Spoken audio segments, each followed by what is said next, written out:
All right. So that fundamental theorem, guys, we've already talked about, you've already been introduced to, right? It's the following. It's just saying that if I have something on the top and something on the bottom, it gives us a net change. It gives us a net change of my curve from the beginning to the end of it. Okay? It gives me a net change from the beginning to the end of it.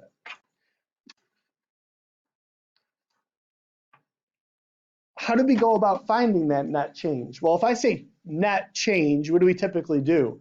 If I'm talking about the number of, I don't know, baseball cards in a collection over time, right? If I said, what is the net change in cards that you collected in years 3 and 4, you simply do what?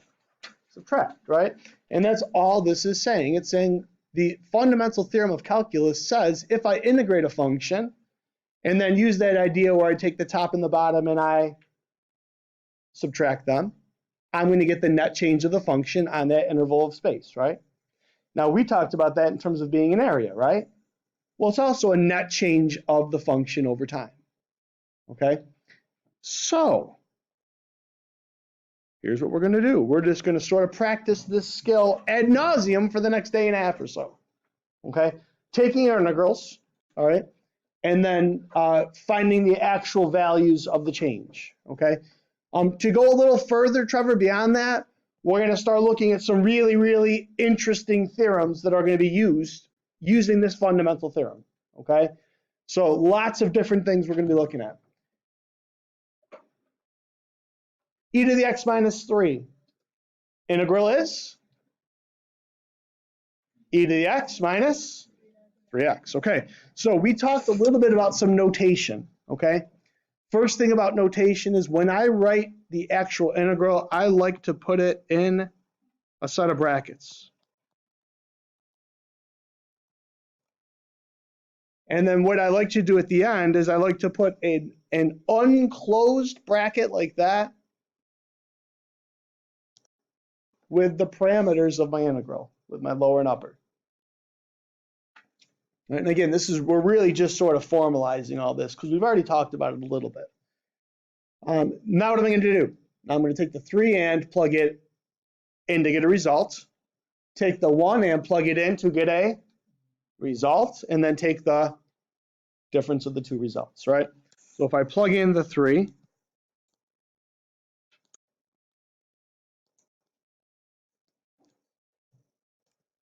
and plug in the 1, I get that. Which ultimately is going to give me what? I got an e cubed here, right? Minus an e minus 9 plus 3. Seem good? So I have an e to the third minus e, and then minus 6. Good? All right, straightforward, right? Okay. Guys, I'm going to tell you right now, it's not going to, oh boy. I want to be careful how I say this, okay? This next example could have very easily been on your quiz yesterday, right? And we talk about the difference between, a student who's going to get a 5 and a student who's going to get a 4. The student who's going to get a 4 is going to be able to do this easily, okay? The student who's going to get a 5 is going to have this memorized. Now, what do you mean memorized? This isn't one of the identities, but could I rewrite this so that it is? Well, isn't this the same, guys, as this?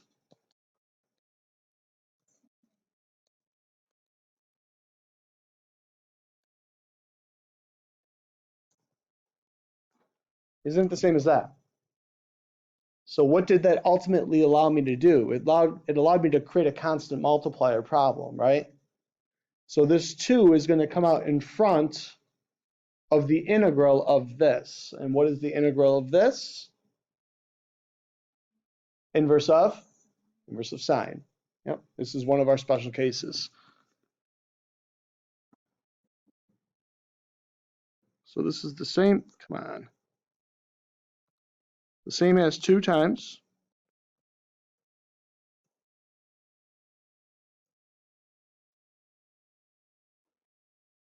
that.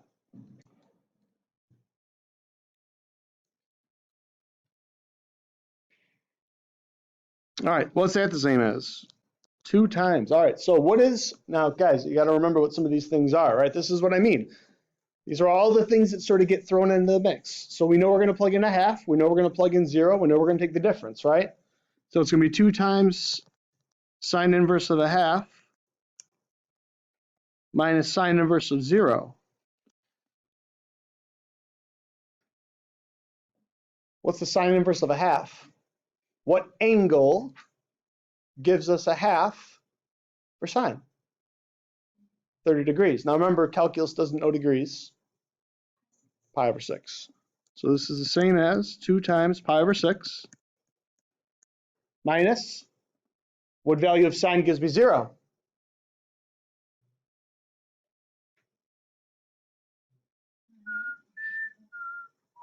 0. Yeah, sine of 0 is 0. And so our answer is 2 pi over 6 or pi over 3. All right. There is, but that brings us back to our inverse rules, right?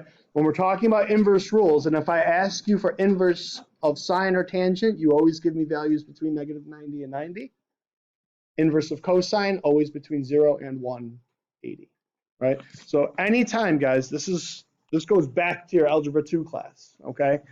Anytime that you're taking inverses,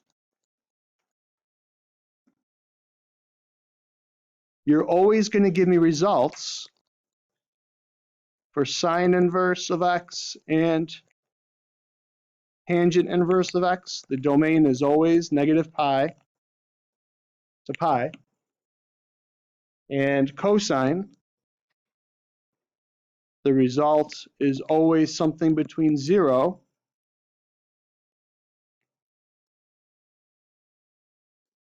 and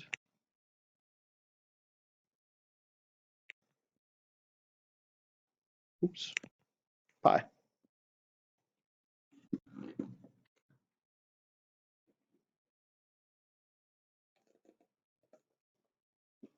Cool?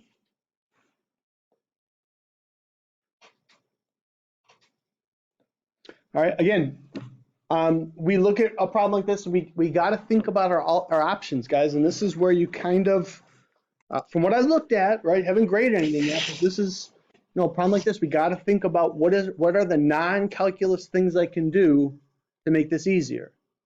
So what is the non-calculus thing I can do to make this easier? What should this read? 1 over x. Yeah, so this is the same as, it's the same as this. And why is that something that I wanted to do? Because this is one of the ones from our page that we got to remember, right? The natural log of x is the integral. So I'm going to find the natural log of x from here to here. All right, well, that means plugging some stuff in. All right, so if I go natural log of e squared minus the natural log of 1. Oops.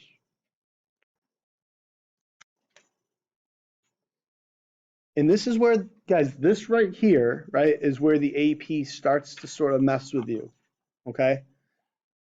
Because I know that you can take this integral, okay, if you remember it. And I know that you can do this. But what can I do here? Well, this is a power rule, right? So can't this 2 come out in front? So this is the same as 2 natural log of e. Natural log of e is 1, so this is 2. Well, what's the natural log of 1? It's 0. Why is it 0? Because e to what power gives you 1? E to the 0 power. Right? So that right there, guys, is, I can tell you right now, that is a super traditional kind of like part 1 question, right? Where, there's a lot to sort of remember and do, right? And they throw a couple of things in there that aren't calc, but it's math, right? So it's fair game. Those 3 okay? All right. All right, now notice what this says. Evaluate each of the following using any method. Any method, okay? Why do I say using any method? Remember, we talked about ways to evaluate integrals. We can integrate them using antiderivatives, but there are some times when we can what? Graph it and count by finding actual areas. What do I mean by that? Well, let's look at example D, for example, as a good point of reference, right? If I asked you guys to graph this function, what is it? Well, it is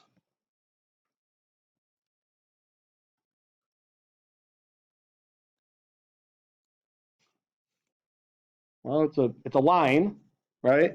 That's been absolute valued. So what does that mean? Well, a line that's been absolute valued.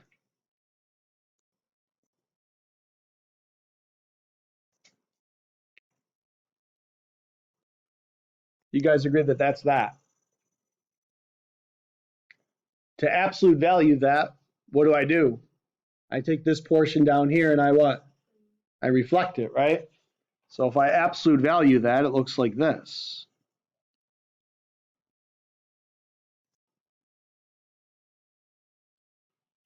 Everybody agree? Right? So that's what it actually looks like. If I zoom in real carefully here at what I did,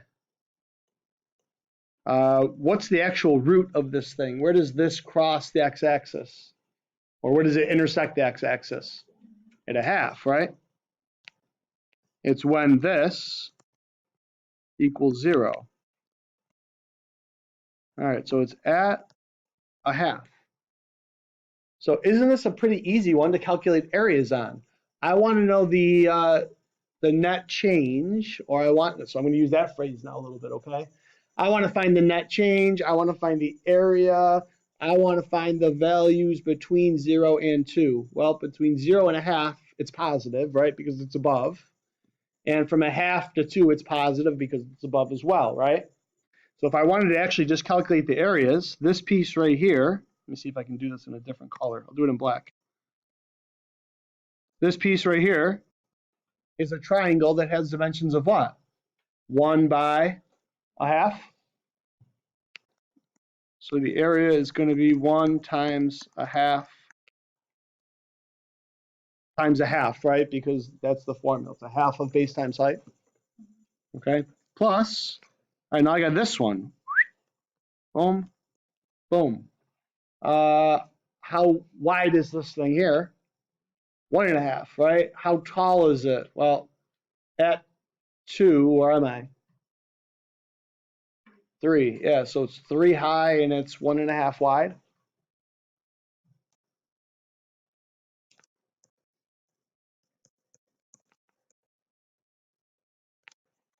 Jeez Louise. Let me try writing in a pen that actually you can see. This one. Oh, this one.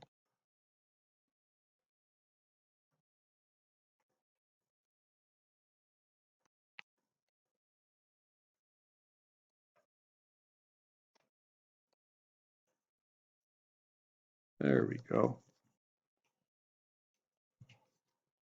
Yates, did you do the math for this yet? Come on, Yates. Help a brother out here. What do we got? We got a quarter plus 9 quarters, 10/4. Right?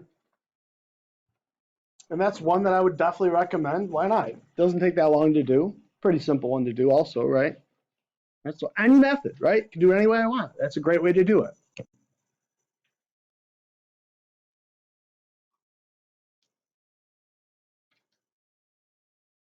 All right. Anything special that you guys want to do here? Or does it seem like a pretty reasonable one to just do by hand? Yeah, I mean, it's a pretty easy one to do by hand, right? So it's going to be an integral, which gives me 1/3 of x cubed minus 3x from 2 to 1. What are some things that I'm checking out as I'm doing this, guys? Well, one of them is I'm making sure that it's what? In the correct order, right? Smallest, largest, bottom to top, checking that out, right? Okay, plug in my 2.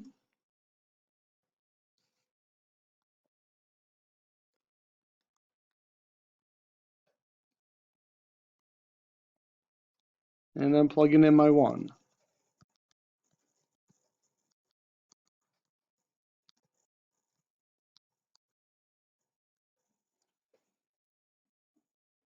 All right, and again, this is the kind of math that you got to be able to do, so just follow the order of operations. 2 cubed, 8 thirds, 8 thirds minus 6.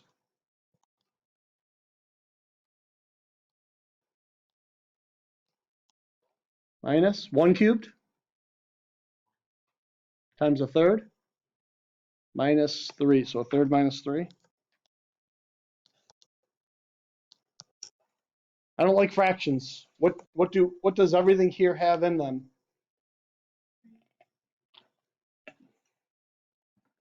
3, right?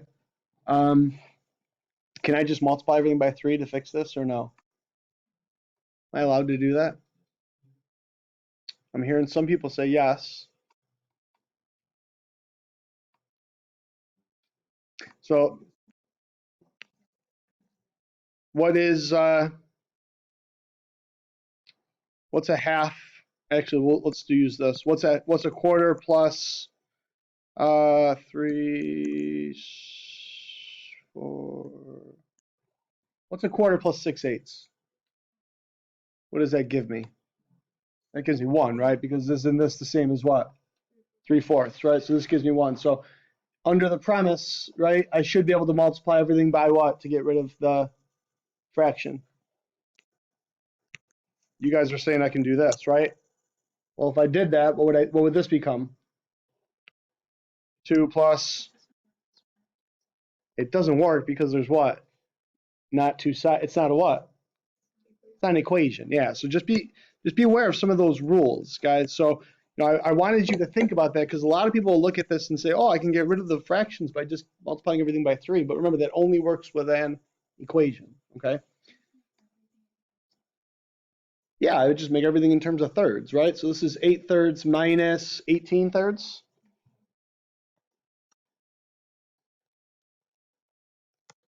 And this is 1/3 minus 9 thirds, which is what?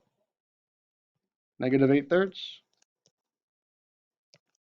And then what do I have here? I have 2 negatives, which makes this a positive. So it's negative 10 plus 8, which is negative 2/3.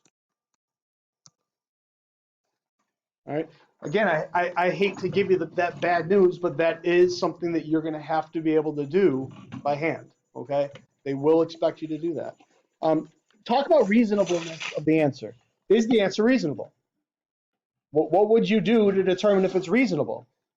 I would take this and I would create the really, really, really quick sketch. It's a parabola. It's been shifted what? Down 3 units. I want to know what's happening between 1 and 2. 1 and 2 are going to be values that are below, right? Between 1 and 2 is going to be below. So again, that's the way you want to think about these things. What can I do here to make this easier? Okay, I agree. X to the 1/2. Give me something else. Move the 3 in front, right? So this is the same as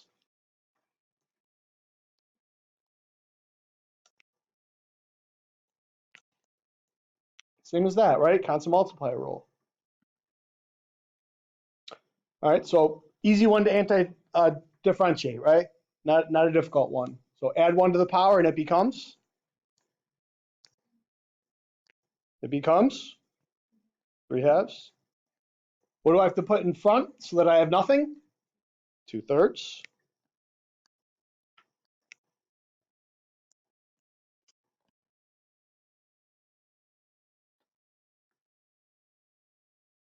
All right. Everybody okay with the antiderivative? All right, and now what am I going to do? I'm going to plug in the 4, going to plug in the 1, take the difference. So it's going to be 3 times.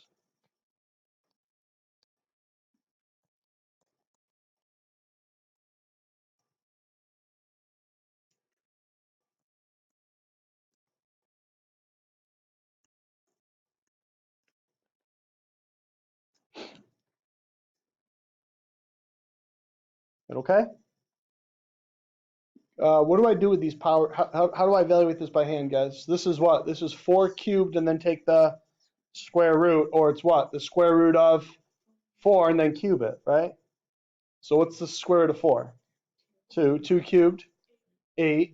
8 times 2, 16 divided by 3. 16 thirds for this?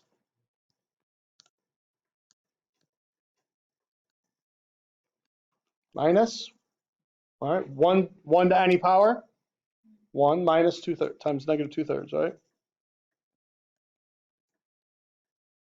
So that gives me 3 times 14 thirds.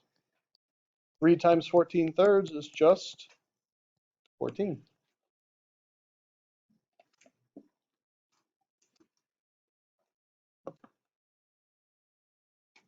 That's the only, guys, the only difference from the quiz yesterday and right now is we're plugging stuff in afterwards, right? That's it. And how far are you going here? Not very far, right? If you don't know the rule, right? And so what is the antiderivative of secant squared?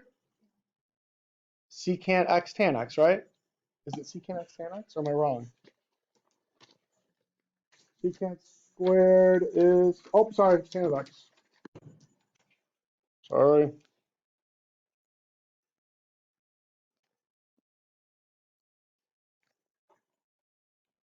All right, so what am I going to do? I'm going to plug in the power over 4, subtract the 0, so it's going to be tangent of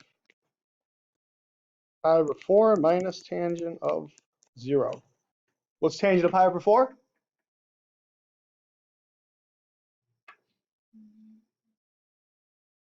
1.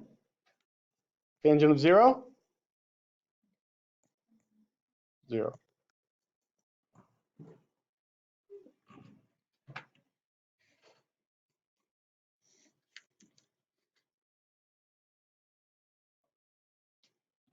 Everybody okay there? Right?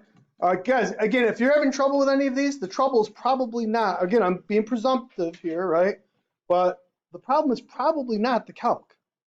The problem is probably the algebra, the little fraction stuff, the order of operations, knowing what this is, right?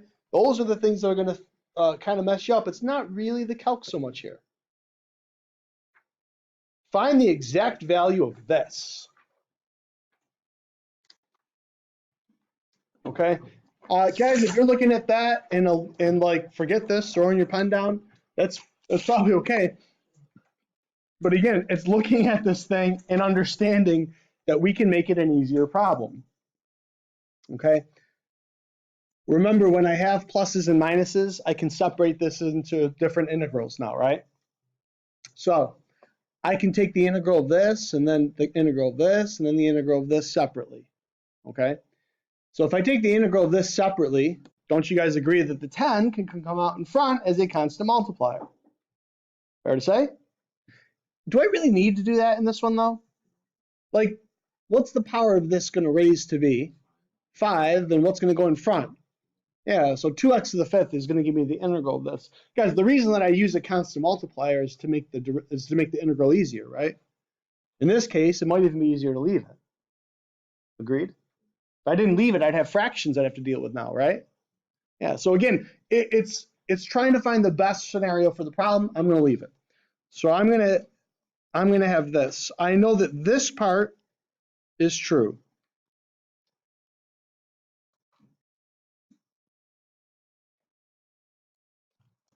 Right?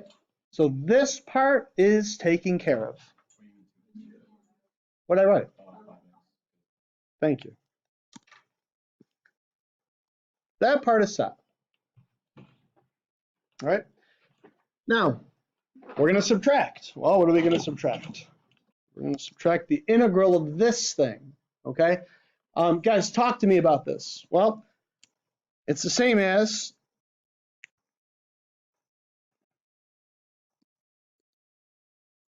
isn't it the same as that? This is the negative exponent, which means it goes to the bottom. The half power means it's a radical. This -2, it can just be used as a constant multiplier. So is it fair to say that I'm taking an integral of this. Well, if it's an integral of this, can't this come out in front as a constant multiplier? And what is the integral of this? Well, this is one that we just did a few minutes ago, right? It is inverse of sine. Yes.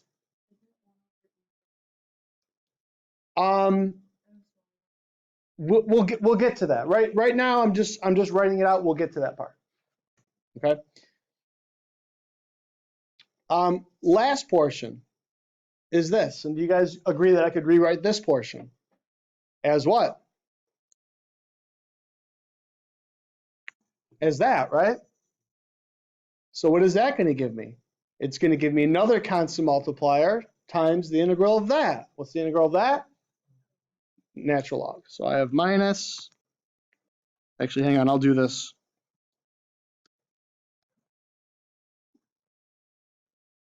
Oh, you know what? Let's do this, guys. We'll just do the whole thing as one.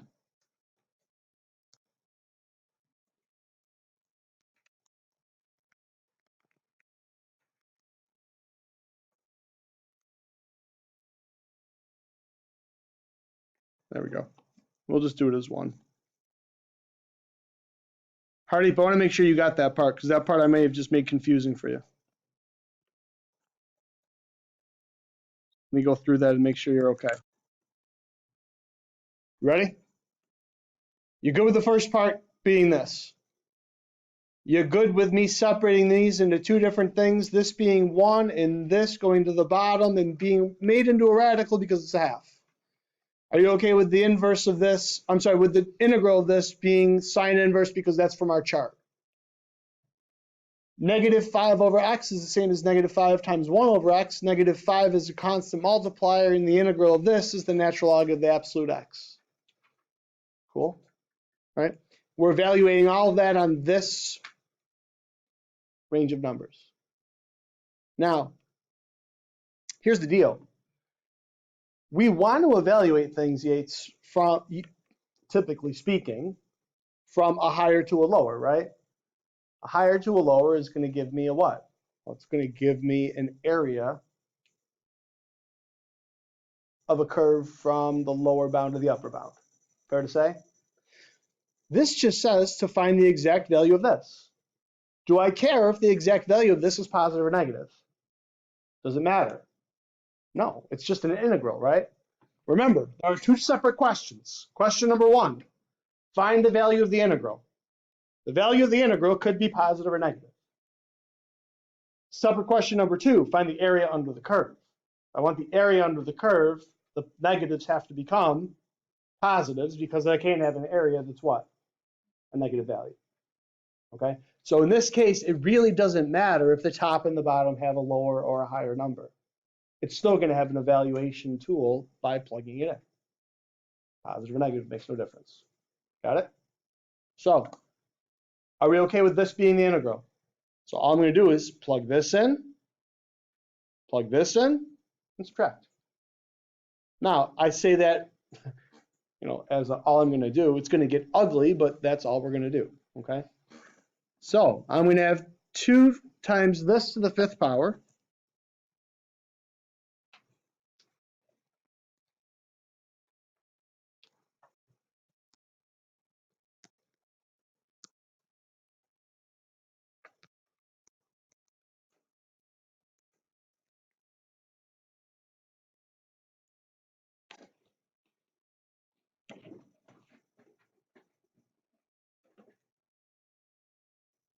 All right, so I get all that. And what am I going to do? Well, I'm going to subtract what happens when I plug in 2. I'm sorry, not 2, but what? 1/2.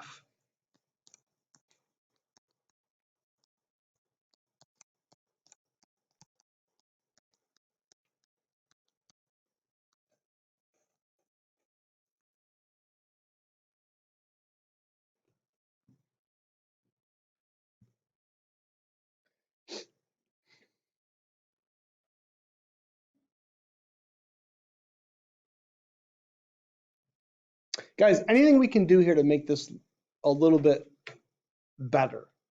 And again, guys, this is the exact value. We all understand that the calculus is over, right?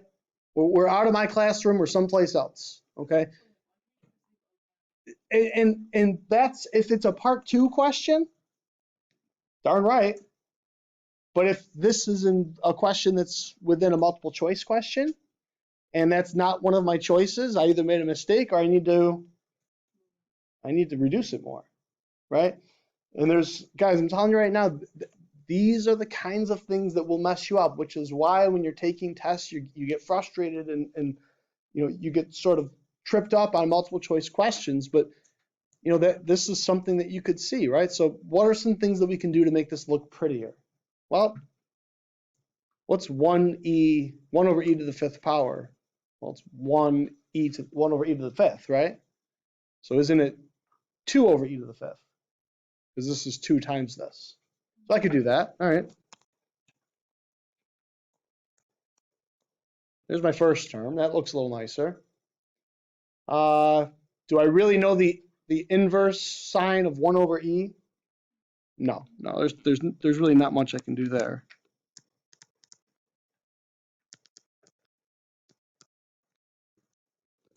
Now, this right here is going to blow your mind. Okay? It'll blow your mind. So I have this. Do the absolute value signs matter right now? Why do they not matter? Because 1 over e is already what? It's already positive. So I'm going to rewrite it like this.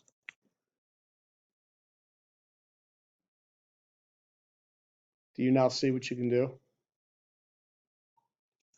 This -1 can what? Come out in front. And then I have what? -1 times -5 natural log of e, which is just 5. Right? So this becomes +5. Right? Crazy, right? But again, it's just thinking about things in a different way sometimes, okay? Okay, minus, what is this going to be? Minus 2 times 1 over 32, so minus 1/16.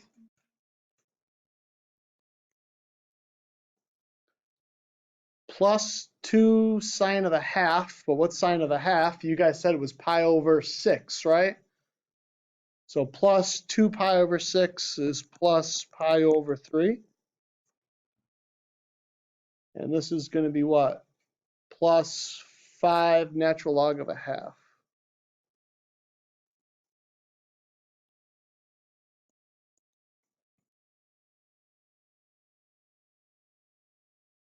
And this could be a choice.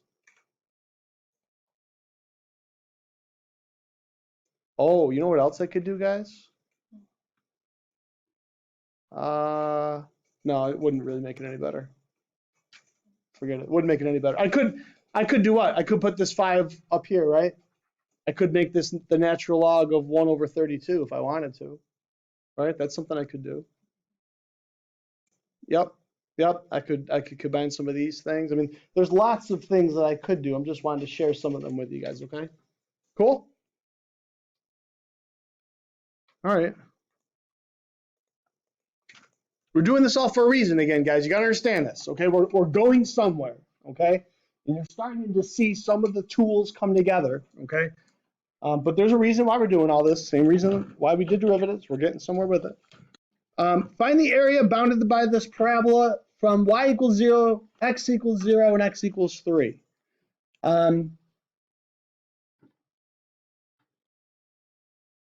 Bounded by this. Okay, so again, this is a real popular type of short answer, part 1. I'm sorry.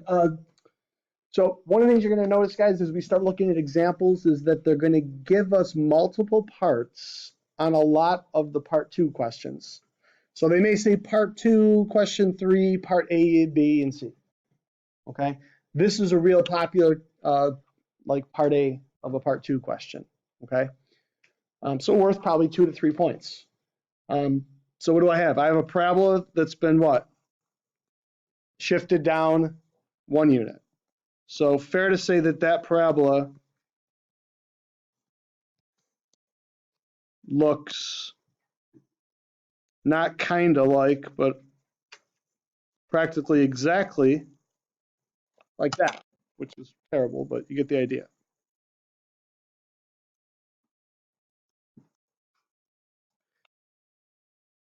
Now here's what I want to do, right? I want to know the area bounded by the parabola and y equals 0, x equals 0, x equals 3,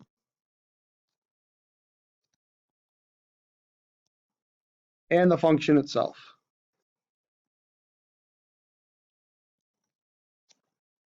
So is this function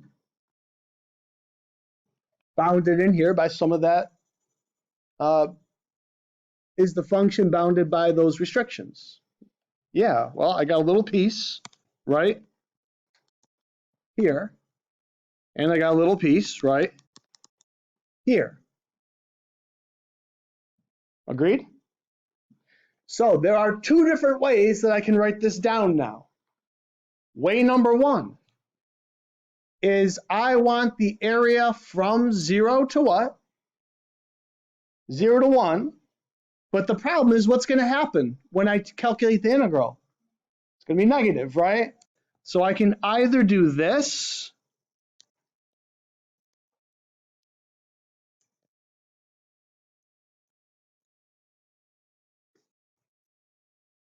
or what's the other way I could have written it?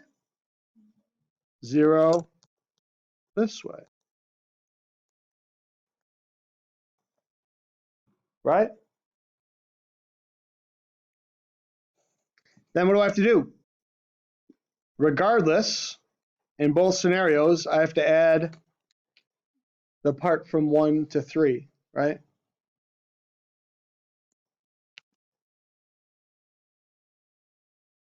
Like that. All right, so either way, I got to do it. All right, just to prove to you guys that both of these work and what you would do with your calculator is you could do this, right? I want an integral from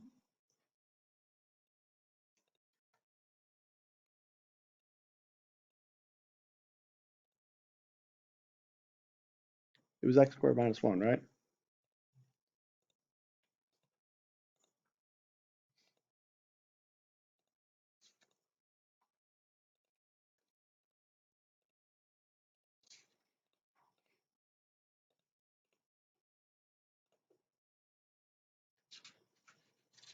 That look okay, guys? All right. So I got 7 1/3, looks like. Right, so that's one way I said we could do it, right? The other way I said we could do it was to what? Make this 0, make this 1, and throw a negative sign in front, and that will give me same thing, right? Okay. So that's with the calculator. But if I actually evaluated it by hand now, what would I need to do? Well, let's figure out what the integral is. What's the integral of x squared minus 1? A third of x cubed minus x. And so what do I want to do, guys? I want to evaluate that from 0 to 1, and then I want to evaluate them from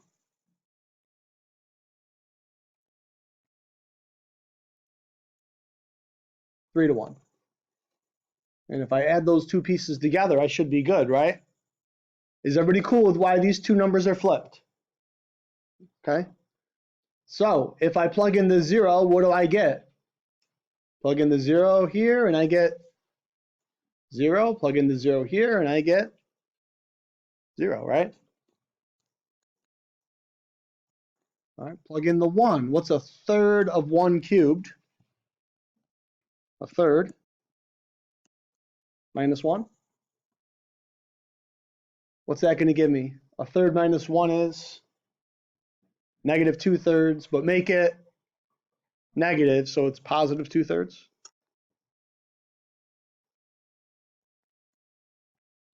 All right, then we're going to plug in a 3. If I plug in a 3, 3 cubed is 27. 27 divided by 3 is 9. 9 minus 3 is 6. And if I plug in the 1, we already said it was what? Negative 2/3. Sometimes I like mixed. I kind of like mixed numbers sometimes. Do you guys agree that this is what? Isn't this 6 and 2/3? Right? That's 6 and 2/3. What's 6 and 2/3 plus 2/3? 6 and 4/3, right? What's 6 and 4/3 the same as? 22/3. You guys remember how to convert mixed numbers to improper fractions, right? Guys, I mean, this is why I feel sorry for anybody who doesn't get to calculus, right? And the reason I say I feel sorry is because, like, look at some of the weird things that we've done today that teachers have told you not to do. They come in handy now. Like right there's a perfect example, right? These two negatives, right? Sure, could I get a common denominator and put those together? And sure, could I get a common denominator and put those together? And sure, I mean, yeah, but sometimes it's about the math, right? 6 and 2/3 plus 2/3 is 6 and 4/3, right? So, use some of the tools that you got. How much time do I got? 9 minutes? All right, look, we're not going to get this problem done, but we'll get started on it. Again, if you think about the classes that you've taken, this right here, if I didn't have this -1, let's pretend like that's not there for a minute. That wasn't there. What do I really have here? I have 2 over x. And you guys should remember that a 2 over x looks kind of like one of those, right? That's a number over x, right? That's one of those curves. Well, what did I do to that thing? I did a -1. What do you think that -1 does to this thing? Shifts it down, right? So do you guys agree that this was asymptotic here? So shifting it down 1 is probably going to do what? It's probably going to create a root, isn't it? So there's probably going to be a root. And that's going to become important for the problem, okay? So if I was to, and there should be a root, so if I was to take this and set it equal to 0, okay, again, I could get really, really fancy with my math, right? Or I could be a little bit smarter than the average bear. What number -1 gives you 0? 1. What number makes this equal to 1? 2.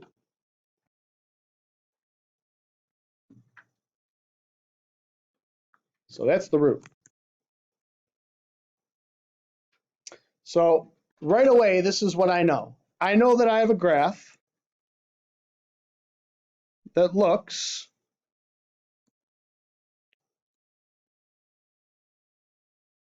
kind of like this with a root at 2. Now, what do I want to know about this thing? I want to know the area of the region bounded by y equals 0.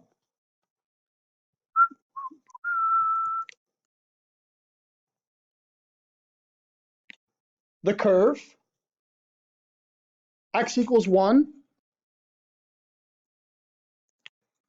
and x equals e. And e is about what? 2.7. So there's my 1, there's my e. So what's going to happen here? Well, I'm going to have some area up here, and I'm going to have some area down there.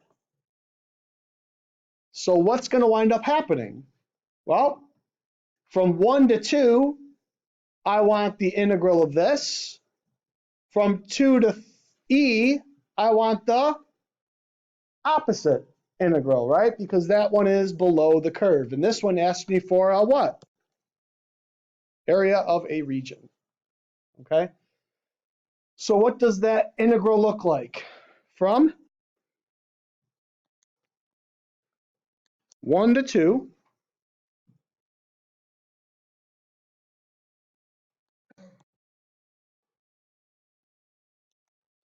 I'm going to do that, and then I'm going to add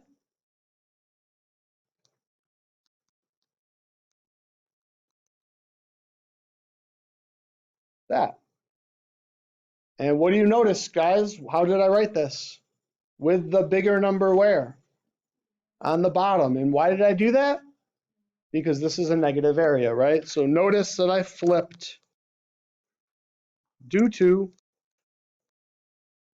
the area being below the curve.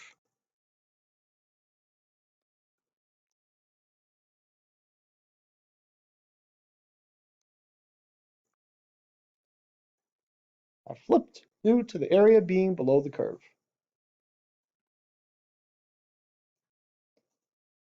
Guys, again, if you look at this, I know I need to take an integral of it, right? So if I want to take an integral of this, how am I going to rewrite it? Well, aren't I going to rewrite it as that? I should put dx's in there. Let me put dx's.